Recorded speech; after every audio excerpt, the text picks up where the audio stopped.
When I say college football, cheerleading might not be the first thing that comes to mind.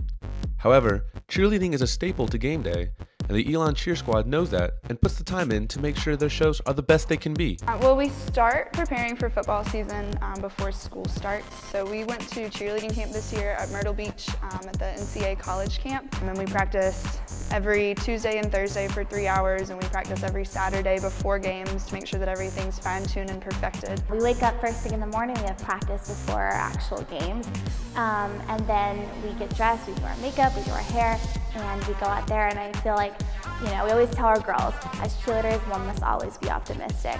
Our days on Saturday start very early. We're practicing, we do run-throughs with the band, it's an extensive experience, but it's so worth it. This team holds themselves to the same standards as any other athletic team. That includes setting goals for yourselves and making sure you improve week to week. And Coach Van Fleet and the captains make sure to commit themselves to those standards. That we're clean and we're seamless, and that everybody just is, that natural energy is just seeping through their pores. I'd say to try to keep a positive mindset. It's really easy to criticize the first thing that goes wrong. I just want to see everybody getting better every single day. I have 2 captains on my all-girl team and 2 captains on the co-ed team, and if it weren't for them, practices would not be able to happen. But generally the captains are who's leading the practices, and I think it's a great opportunity for them to learn how to lead, because that's such an important quality to have for the rest of your life, especially looking at careers. The girls really look up to you. Not only do I want to be there for them as a cheerleading captain, but I want to be there, for them in their life. I want to mentor them and help them become the person they're going to become in the future. And I think it's great for either the team to be led by a peer instead of an outsider and an adult and someone that's coming in Boston. I think it really builds a community and a family within our squad. Just like the football team themselves, the cheerleaders go into hostile stadiums with the crowd working against them every once in a while. When your job is to generate crowd energy, how do you keep your own energy high? That's not a hard question for this squad, as it's a matter of instincts for them.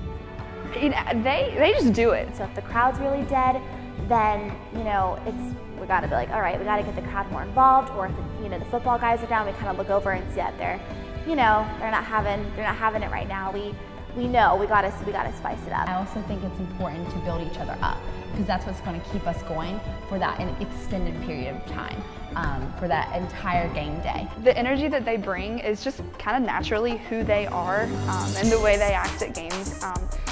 And they do a really good job of keeping the energy up no matter what the outcome of the game is or what the environment feels like. We're representing an awesome school, an awesome football program, and that to believe in ourselves. We're good cheerleaders, and we want to show off our talent too, despite where we are. We went to the Duke game this year, and we were really lucky to have a lot of fans and a lot of students out there, and that helps us stay positive and stay encouraging and stay motivated and keep our volume up and get that crowd involvement happening. I feel like the impact we make at away games is a lot bigger because our section is not as vast as the student section and the fan section we have. Nothing lasts forever, and the season comes to an end.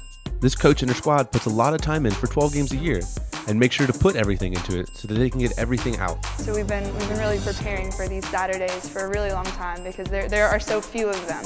I feel like every Saturday is like a golden Saturday. Always keeping yourself motivated for the next game, but just also thinking of that one game at a time.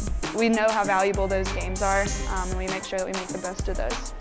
I always tell the girls, you're only a Division I college athlete once, and to enjoy every Saturday, every minute of it, even in the weight room when we're conditioning, enjoy it because it flies by.